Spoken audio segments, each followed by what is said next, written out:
Welcome, dear soul. Tonight, you're not here for noise. You're here for stillness, for something deeper. You may have heard of religion that feels rigid, cold, or heavy, but Jesus offered something else, something quiet, living, and life-giving. A water that nourishes the soul, especially in the driest of places. As we begin, I'd love to know, where in the world are you listening from tonight? Whether you're lying in bed in Brazil, drifting off in the UK, or watching from a quiet corner in the Philippines, you're welcome here. You're safe here, and I hope this time brings you peace. Now let's begin. In the quiet lands of ancient Samaria, under the burning sun of noon, there was a well. It stood there long before crowds and churches, before rituals and doctrines. Just a simple well, dug deep into the earth, drawing water from the hidden places. People came with their jars, their weariness, and their silence. And one day, so did Jesus. But he didn't come with fanfare. He didn't bring a crowd or demand attention. He sat, tired, dusty, and thirsty, fully human, and waiting. Then came a woman. She was not just carrying a jar. She was carrying shame. She didn't come in the morning when the other women came. She came at noon, in the heat, when no one else would be there. She was tired too, of whispers, of judgment, of her own story. And yet, when she approached the well, someone was already there. A Jewish man. And to her surprise, he spoke to her. "Will you give me a drink?" he asked. Simple words, but also a doorway.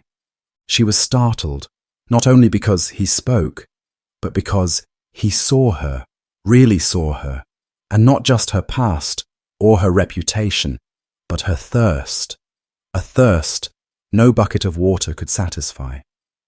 Jesus told her, "If you knew the gift of God and who it is that asks you for a drink, you would have asked him, and he would have given you living water." Living water, not the kind that temporarily soothes, not the kind that needs to be drawn again and again, but something deeper, a source from within, a spring that never dries. She didn't understand at first. How could she? Most of us don't. We live thirsty lives, thirsty for attention, for love, for peace, for meaning.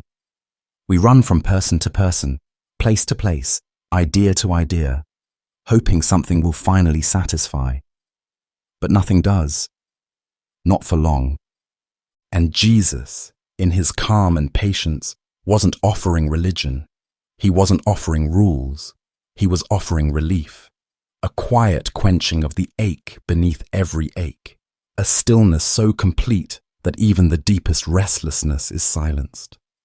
He said, "Whoever drinks the water I give them will never thirst. Indeed, the water I give will become in them a spring of water welling up to eternal life." This wasn't about water anymore. It was about the soul. Because deep inside each of us is a desert, a dry place. It doesn't matter how rich, successful, or spiritual we seem. There are dry seasons, moments when nothing around us can touch what's going on within. And that's when Jesus comes, not with judgment, but with presence, not with pressure, but with peace. He sits by our personal wells and waits for us to notice, to listen, to open up. The woman, so moved by his words, left her water jar behind. The very thing she came for, she no longer needed. Something inside her had been filled, not with rules, not with religion, but with love, with living water. It's the same offer today. Not a ritual, not a demand, but a gift. For the weary, the overlooked, the ones who don't think they're worthy of anything more. And maybe tonight, lying in your bed, feeling the dryness of doubt or the weight of your day, you are standing by your own well. Maybe you've been carrying your jar for too long, hoping to draw from something that finally works. Jesus doesn't rush you. He doesn't shame you. He simply asks, "Will you give me a drink?" And in return, offers something better than anything you were looking for. Living water for a deeper thirst, the kind no one else sees, but he does. So let go for a moment. Let yourself be known. There is water here, not the kind that runs out, but the kind that never leaves you thirsty again. When we think of strength, we often imagine loud voices, commanding presences, and people who seem to move the world by force. In today's culture, power is often equated with visibility. The more followers, the more control, the more you're heard, the more you matter. Faith in this world is expected to be bold, assertive, and even aggressive. But Jesus moved differently. His strength didn't roar, it whispered. When he healed, he often told people not to tell anyone. When he prayed, he went alone. When he taught, he used gentle stories about farmers and seeds, sheep and shepherds, brides and lamps, simple things, spoken quietly. No thunder, no spectacle, just stillness. And yet, his words carried the power to break chains deep within the soul. You see, quiet faith is often the strongest because it doesn't rely on being seen to survive. It grows like roots in the dark, deep, slow, unnoticed by most, but anchoring the entire tree above. It doesn't seek applause. It seeks truth. There's a moment in the Gospels when a woman, sick for 12 years, pushes through a crowd just to touch the edge of Jesus' cloak. She doesn't cry out. She doesn't stop him. She doesn't even speak. Her faith is silent but strong. She believes in her heart that if she just touches his garment, she will be healed. And she is. Jesus stops and asks, "Who touched me?" His disciples are confused. Everyone is pressing against him. But he felt something different. A quiet act of trust. A soft, invisible faith that reached out with no words, no noise, just longing. And he says, "Daughter, your faith has healed you. Go in peace." It wasn't her volume that moved him. It was her depth. Sometimes we think faith must be loud to be real, that we must shout our prayers, post our beliefs, prove our devotion in ways that the world can measure. But faith is not a performance. It's not something to be put on display for validation. True faith can be quiet. It can live in the silent tears before sleep, in the whispered hopes no one hears, in the gentle choosing of kindness over retaliation, forgiveness over pride, humility over recognition. The world often rewards the loud, but God listens to the still. There's power in the unseen, in the woman who keeps believing even when nothing changes, in the man who prays in secret and tells no one, in the teenager who chooses love when surrounded by cruelty, in the person who doubts but still dares to hope. These acts are not lesser, they are strong, maybe stronger than we can imagine. Jesus praised the faith of a Roman centurion who said, "You don't need to come to my house. Just say the word, and I know my servant will be healed." That man didn't demand signs or attention. He understood something profound. Real power doesn't need to shout. And Jesus said, "I have not found such great faith even in Israel." Quiet faith is not weak, it is rooted. It holds on through storms. It doesn't panic when others do. It knows the voice of the shepherd and follows even when the path is dark. It doesn't rush, it rests. In your life, you may feel like your belief isn't strong enough because it isn't loud. Maybe you don't talk about it often. Maybe you don't have the right words or know the right prayers. Maybe you're just holding on silently, hoping someone sees. Take comfort. Jesus does. He sees the faith that doesn't boast, the one that simply endures. He sees the moment when you keep loving even when it hurts. He sees when you forgive in secret without getting credit. He sees when you show up with a tired heart, still believing in grace. And He is near. Tonight, if your faith feels small, fragile, or quiet, don't be ashamed. That quiet may be where its strength truly lives. The greatest miracles in Scripture often began with the smallest gestures, a touch, a word, a simple yes. Let your heart rest in this. God is not measuring your volume. He's listening for your truth. And sometimes, the truest faith is the one that simply whispers, I'm still here. I still believe. There's a kind of thirst that lives in silence. It doesn't cry out loudly or show itself in obvious ways. It doesn't ask for water in the middle of a desert or reach out with trembling hands. Instead, it hides. In laughter, in busyness, in distractions. It hides in accomplishments, in scrolling, in pretending everything is fine. This thirst doesn't live in the mouth. It lives in the soul. We don't talk about this thirst. Most of the time, we don't even name it. But it shows up. When you lie awake at night, feeling like something is missing, even though you can't say what. It shows up when you get everything you thought you wanted, only to feel more hollow than before. It shows up in the quiet moments, when the world stops spinning and you finally hear your own heart whisper, is this all there is? Jesus knew that kind of thirst. He saw it in the eyes of people who came to Him, not just the sick or the outcasts, but even the rich, the religious, the respected. They all carried the same quiet hunger, a longing for something that couldn't be filled with more of the same. And instead of giving them rules or rituals, He gave them presence. He gave them Himself. There's a moment in Scripture when Jesus stands in the temple during a great festival, surrounded by people celebrating, feasting, performing their traditions. And yet, right there in the middle of it all, He raises His voice and says something strange and simple. If anyone is thirsty, let them come to me and drink. It's as if He's speaking past the noise, past the singing, past the sacrifices, past the crowd. As if He knows that even in the middle of religion and celebration, souls can still be parched, hearts can still be dry. If anyone is thirsty, He doesn't say, if you've prayed enough. He doesn't say, if your life is perfect. He doesn't say, if you understand everything. He just says, if you're thirsty.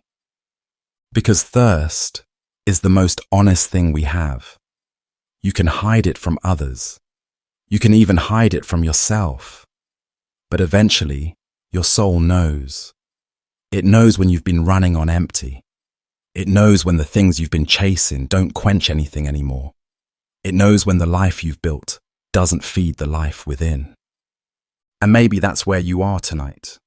Maybe you've been doing everything right on the outside, but inside, there's a dryness, a weariness, a feeling that you've been carrying a cup that's always close to empty, no matter how much you pour into it.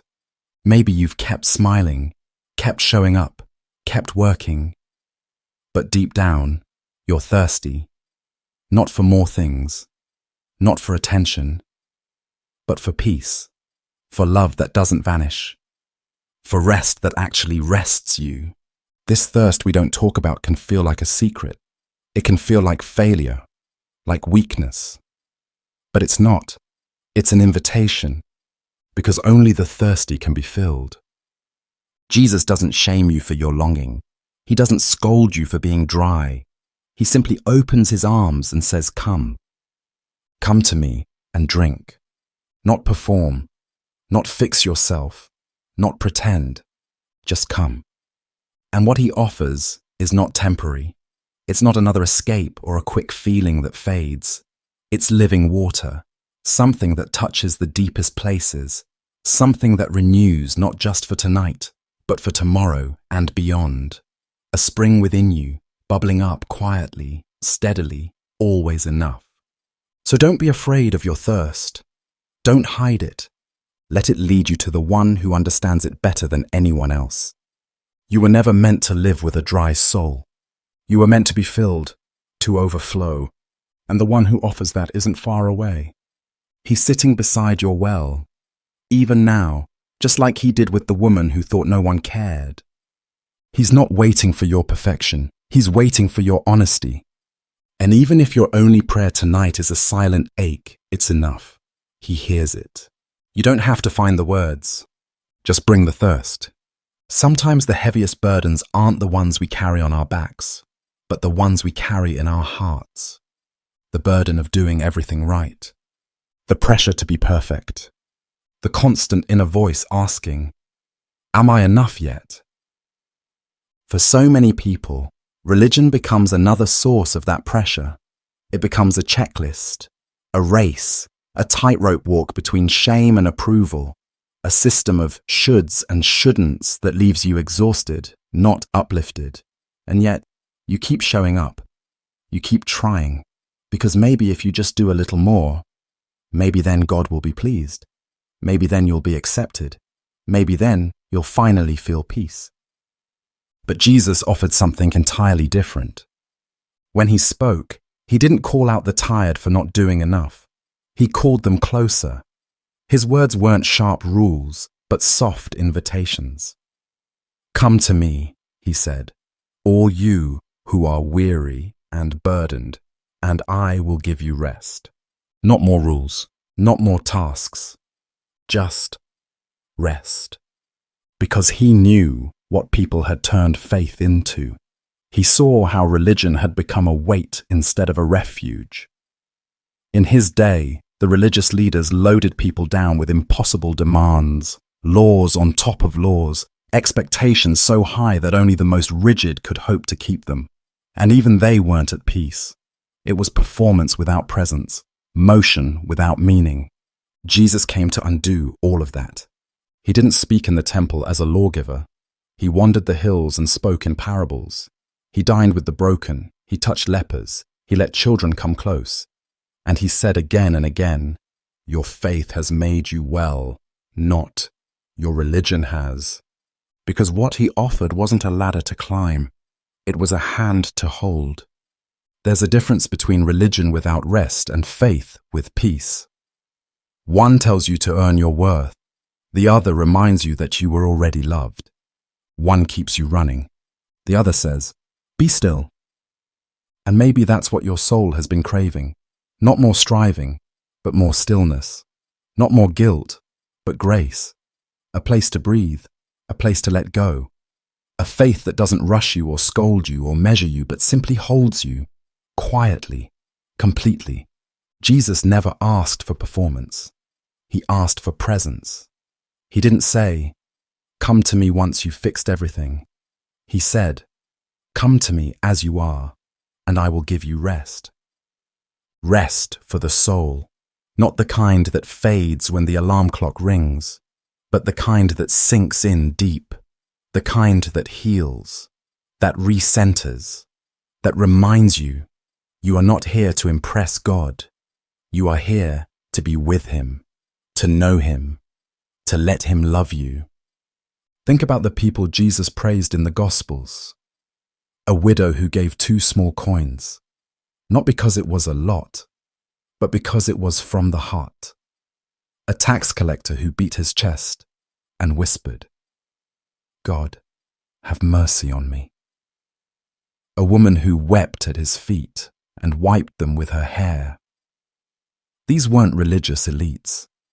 These were people with pain, people with messy lives and quiet trust, people who were tired and finally found peace. You don't need to have all the answers tonight. You don't need to say the perfect prayer. You don't need to hide your doubts, your fears, your failures. You just need to come.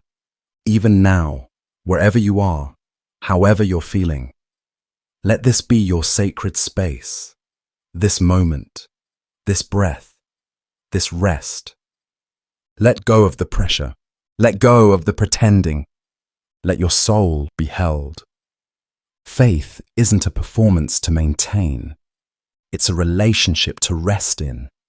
And Jesus, the one who gave living water to the thirsty, also offers rest to the weary.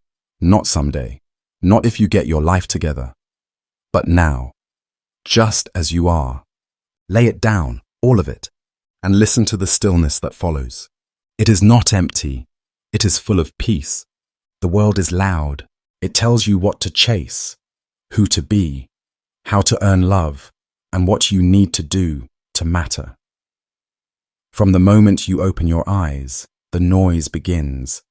Notifications, expectations, responsibilities, people needing things from you, thoughts racing through your mind. A constant stream of input that rarely stops, even when you want it to.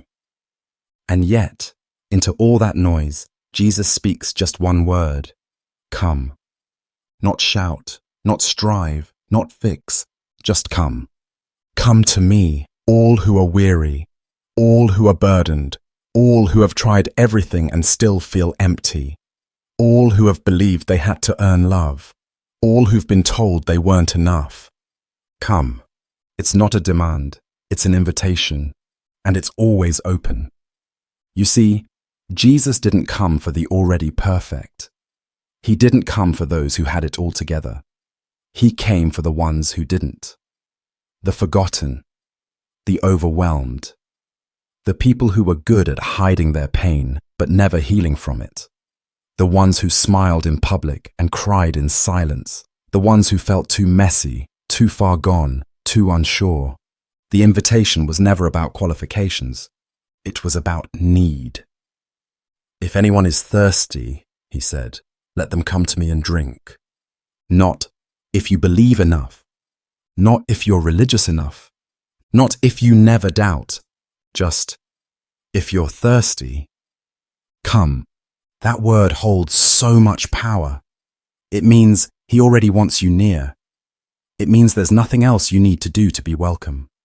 It means he's not waiting for the polished version of you, but the present one. The one listening now, the one with questions, the one with hidden heartaches and silent prayers, the one who's just tired. The beauty of Jesus is that he doesn't make you climb your way to him. He comes to you, just like he did with the woman at the well, just like he did with the man born blind, just like he did with Peter after he failed him. Jesus doesn't say, clean yourself up and then I'll meet you.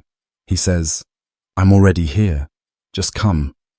And this invitation, it's not once in a lifetime, it's constant. You're invited when your faith is strong. You're invited when your faith is fragile. You're invited when you feel whole. And you're just as invited when you feel broken. We often imagine that God's presence is something we have to earn. That rest is a reward for the righteous. But Jesus flips that.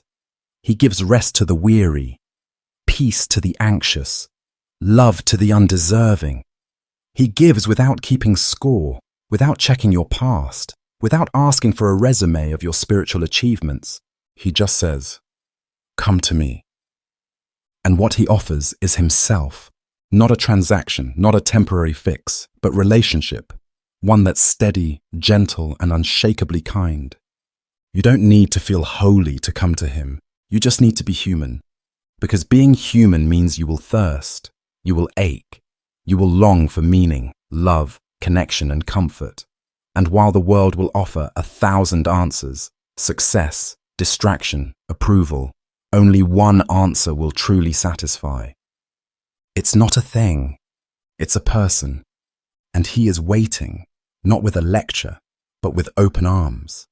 The invitation isn't dramatic. It doesn't always come with flashing lights or overwhelming emotions. Sometimes it comes in the softest way. A quiet thought, a flicker of hope, a breath that feels just a little lighter. Sometimes it's as simple as sitting still, closing your eyes and whispering, I'm here. And in that moment, he says, so am I. Always. Because no matter how far you feel, no matter what you've done or how much you think you've failed, the invitation remains the same. Come, not tomorrow, not when you're better, now. Right here, in this stillness, in this breath, in this quiet space where your soul can finally begin to rest. This is the invitation that never expires, never excludes, never gives up. It waits for you. It welcomes you. It holds you. You don't need to knock on his door because he's already standing at yours, and all you have to do is open. Most kings sit on thrones, surrounded by gold, by guards, by grandeur. They are unreachable, untouchable, elevated above the people they rule. Their words echo from palaces. Their judgments fall from distant heights. If you want to meet a king, you must climb the stairs, bow low, speak carefully. But not this king. Jesus, the Son of God, chose something very different. He sat by a well. Imagine that. The God of the universe, the creator of all things, sitting in the dust under the scorching sun, tired and thirsty. No throne, no temple, no ceremony, just a quiet place by a well, waiting, not for a crowd, not for applause, but for one broken woman with a story no one else wanted to hear. He didn't meet her in a synagogue or a grand religious setting. He met her in her shame, in her avoidance, in her loneliness. And he didn't ask her to rise to him. He lowered himself to meet her exactly where she was. This moment at the well isn't just a story about water. It's a picture of how Jesus works. He doesn't sit above us, waiting for us to be good enough. He steps down. He walks the dusty roads. He goes to the places others avoid. He doesn't wait in the temple. He finds you by the well. That place you go when you think no one else will be there. That place where your mask comes off, where your story catches up with you, where your thirst is undeniable. The woman at the well had tried everything: relationships, approval, a life lived in shadows. She came at the hottest time of day just to avoid the judgment of others. But Jesus was already there, waiting, not to scold her, but to see her, not to remind her of her past, but to offer her a future. "Give me a drink," he said. Simple words, but revolutionary. He didn't start with a sermon. He didn't list her sins. He didn't tell her what she had to do. He just made himself vulnerable, thirsty, human. And in doing so, he broke every rule of his time. She was a woman, a Samaritan, an outsider, someone the world would call unworthy. But Jesus didn't see her as the world did. He saw someone worth speaking to, worth waiting for, worth loving. And maybe, if you're honest, you felt like her. You've walked to your own well, alone, tired, carrying the weight of past choices or silent regrets. Maybe you've avoided certain places, certain people, certain truths, because you feared what they might say or think. Maybe you've lived a story that feels too complicated to tell. Maybe you've believed that someone like you isn't the kind of person God would wait for, but he would, and he does. Because Jesus is not afraid of your story. He's not surprised by your pain. He's not offended by your mistakes.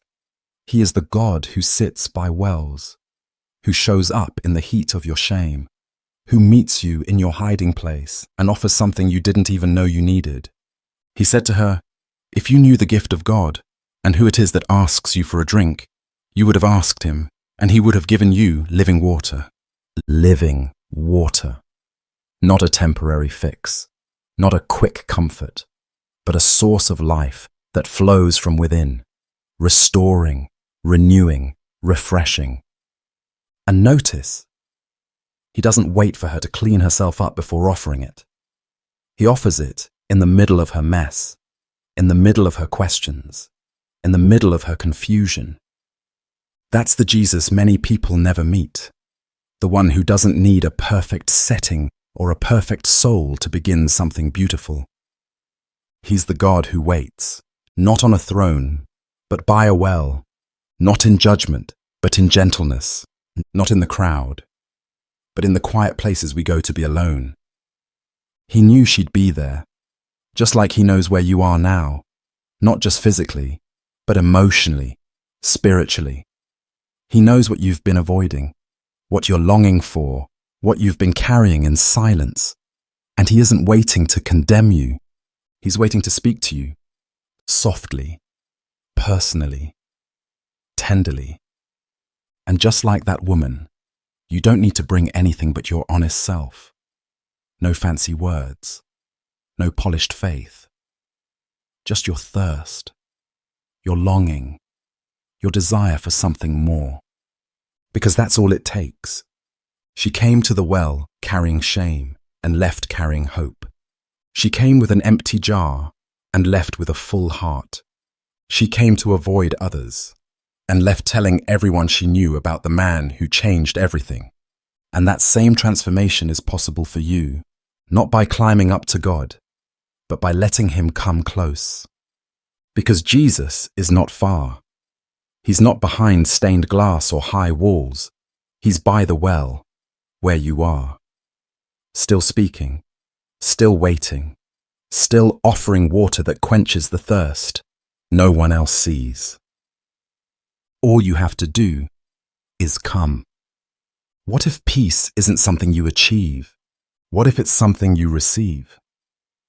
So many of us live as if peace is a destination far down a long road, something we have to work toward, strive for, earn through good behavior, better habits, deeper knowledge. We treat it like a prize that only the strong or the spiritually elite get to hold. And because of that, most of us never truly feel at rest. We feel like we're always falling short, always just a little behind, always one step away from finally being good enough. But Jesus never talked about peace that way. He never made it a reward. He made it a gift. One night, sitting with his disciples, the people who knew him best, who still didn't fully understand what was coming, he said something simple and powerful. Peace I leave with you, my peace I give you. I do not give to you as the world gives. Not my peace you will earn, not my peace you can find if you work hard enough. My peace I give you, a gift freely offered, no strings. And what kind of peace is it? It's not the peace that comes from everything going right, not the peace that comes from having all the answers, not the fragile, fleeting calm the world offers when things are momentarily quiet. No, this is his peace, the kind that remained even when he was misunderstood, rejected, betrayed, the kind that didn't leave him even in the Garden of Gethsemane, sweating blood in anguish, but still centered in love. That kind of peace doesn't come from control. It comes from connection. And it's not given based on worthiness. It's given based on relationship. When Jesus offered this peace, he wasn't offering it to perfect people. He was offering it to doubters, deniers, and soon-to-be deserters. People just like us. People who wanted to believe but were still broken.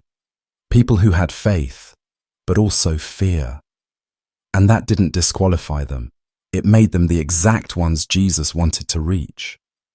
We often think that before we can rest in God's love, we have to clean ourselves up. Pray more. Believe harder. Prove our devotion. But Jesus shows up in the middle of our chaos and says, "Peace, be still." Not because we've earned it, but because he loves us enough to offer it freely. We were never meant to carry the weight of proving ourselves. We were never meant to bear the burden of trying to fix our own souls. Grace isn't a reward for the strong, it's a healing place for the weak. And the moment you stop trying to earn peace, something shifts. When you stop running, stop climbing, stop rehearsing all the reasons you're not enough, and instead simply receive what's already been offered, you begin to feel what Jesus meant when he said, "Come to me and I will give you rest." Real rest. Not the kind you get from sleep alone, but the kind that calms your inner storm. That tells your heart, you don't have to pretend anymore. You don't have to perform. You're already loved. It may feel strange at first. We're so used to earning everything. We've been conditioned to believe that anything worth having must come with struggle.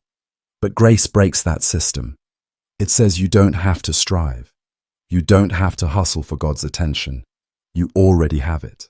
You are seen, you are known, and you are still wanted. Even with the doubts, even with the fears, even with the things you wish you could change. That's what makes grace so radical. It meets you where you are, not where you think you should be. So let yourself be still. Let go of the guilt, the pressure, the weight. Let yourself sink into the truth that you don't have to fix everything to be worthy of love. You already are. And maybe that's the beginning of healing. Not a moment of striving, but a moment of surrender. Not a declaration of strength, but a quiet admission.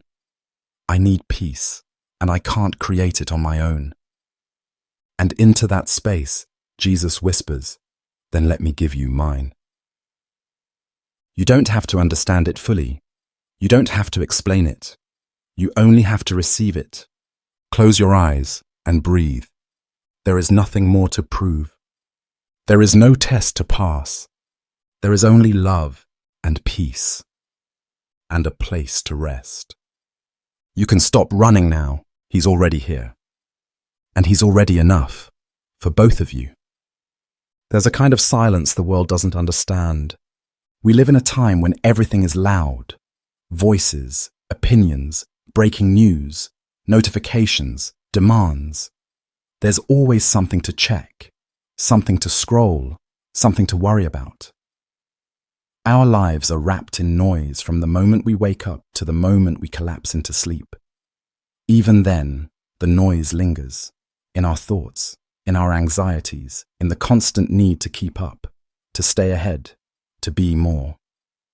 But Jesus moves differently. He doesn't compete for your attention like the world does. He doesn't shout over the chaos. He doesn't market himself with flashy slogans or chase you down with urgency. He waits, gently, quietly, because the voice of Jesus isn't like the noise of the world. It doesn't demand, it invites. It doesn't pressure, it whispers. And that whisper, it's not weakness, it's deep strength. Be still and know that I am God. It's one of the most countercultural invitations we can receive. In a world that pushes us to do more, speak more, prove more, Jesus invites us to do less, to stop, to listen, to be still. But that stillness is not empty. It's not the silence of loneliness. It's not the void of nothingness. It's the silence of presence, the kind of quiet that says, I'm here with you. You're safe. You can rest now. It's the stillness of a shepherd sitting beside you in the valley, the peace of a friend who doesn't need to fill every moment with words to make you feel loved. Jesus speaks in silence, not because he is distant, but because he is close. So close, in fact, that he doesn't have to shout. But to hear him, we often have to do something we're afraid of. We have to turn down the world's volume. Because the world's voice is constant. It tells you what you lack, who you're not, what you need to buy, who you need to be. It says you're not enough yet, not successful enough, spiritual enough, strong enough. It sells solutions to problems it created, and it drowns out the soft, steady truth that your soul is longing to hear. But Jesus doesn't speak in that language. He doesn't guilt you into growth or shame you into surrender. He doesn't manipulate with fear. He draws you with love. He speaks when you're quiet, when your guard is down, when you're tired of pretending, when the distractions lose their power and the silence finally settles in. And if you listen, really listen, you'll begin to hear him, not always in words, sometimes in peace, sometimes in a deep breath you didn't realize you needed, sometimes in a sudden clarity or in the weight on your chest finally lifting. You may not hear a voice, but you'll feel a presence. And that presence is everything. In the Gospels, Jesus often withdrew from the crowds. He slipped away from the noise, not because he didn't care, but because he knew something we've forgotten. Silence is sacred. Stillness is where real transformation begins. It was in the wilderness that he heard the voice of his Father. It was on the mountain in silence that he prayed. It was in the garden, alone, where he wrestled with sorrow and chose love. And it was in the quiet moments, far from crowds, far from noise, that he offered his most intimate invitations. Follow me. Abide in me. Come to me. You see, you don't have to shout to be heard by God. You don't have to perform to be noticed. You just have to be present. And if you're afraid of silence, if it feels uncomfortable or unfamiliar, that's okay. We've all been trained to fear it, to fill every gap with noise. But silence isn't your enemy. It's a doorway to still waters, to green pastures, to a table prepared just for you, even in the presence of everything you're afraid of. Jesus is still speaking, but not in the language of the world, not in the noise, in the stillness. He's speaking through the rhythm of your breath, through the comfort in your chest when you release what you've been carrying, through the tears that fall when you finally let yourself feel how tired you are, and when all the noise fades and you're just here, right now, in this breath. You may realize that the silence isn't empty. It's full of love, full of grace, full of the gentle, unshakable presence of God. So tonight, let the world be loud without you. Let the noise pass by. Let it go on shouting while you choose the sacred whisper. Let your soul grow quiet and listen. Because when the world is too loud, Jesus is still softly speaking. There is a kind of sleep that goes beyond the body. It's not just the closing of eyes or the slowing of breath. It's a surrender, a release, a gentle return to peace after carrying too much for too long. And yet, for many people, true rest remains out of reach. Even when the body is still, the mind keeps racing, the heart keeps aching, the soul keeps wandering through memories, regrets, questions, fears. We live in a world that teaches us to stay busy, to keep going, to never stop. We lie in bed replaying conversations, predicting tomorrow, worrying about things we can't control. We scroll through glowing screens in the dark, hoping for something, comfort, distraction, connection, but finding only more noise. And in the middle of it all, there is a quiet invitation, an ancient one, spoken not by a machine, not by the voice in your head, but by someone who knows you better than you know yourself. Jesus says, "Come to me, and I will give you rest." Not sleep alone, but rest. Rest for your soul. Rest that reaches into the corners of your being that sleep cannot touch. Because the truth is, we don't just need sleep. We need peace. Not the temporary peace of distractions, but the deep, soul-level peace that tells you everything is held, even when you don't feel like you are.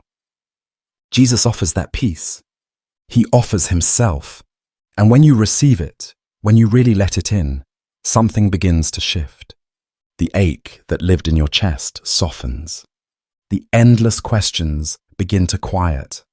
The thirst, the one that's followed you through every season, every success, every failure, finally begins to be quenched. It doesn't mean everything suddenly makes sense. It doesn't mean your life is perfect or your problems disappear. But it means that in the midst of it all, you are no longer alone. You are no longer carrying it by yourself. And that changes everything. You begin to realize that the love you've been looking for doesn't have to be earned. That the peace you've been chasing doesn't live at the end of your to-do list. That the rest you need isn't waiting in the future. It's available right now. It's here, in this moment, in this breath. You can stop striving. You can stop trying to be more than you are. You can stop pretending you're not tired. God already knows. And He's not disappointed. He's not impatient. He's not expecting more from you. He's simply saying, come. And when you do, when you come to Him not as a polished, perfect believer, but as the tired, searching soul that you are, He meets you with living water, the kind that doesn't just touch the surface, but floods the roots, the kind that doesn't run dry. It fills you, it heals you, it anchors you, and slowly, gently, it allows you to rest. Real rest. The kind of rest that says, you don't have to prove yourself anymore. You don't have to fear being unseen. You are loved. You are enough. You are safe. So tonight, as you lie in bed and feel the weight of the day settle into your limbs, know that your soul can finally do the same. You don't have to carry the guilt, the questions, the fear, the longing. Lay them down, all of them. Let your soul exhale. Let it rest in the One who never leaves. Let it sleep in the presence of peace. Because the living water has touched the deepest part of you. The thirst is quiet now.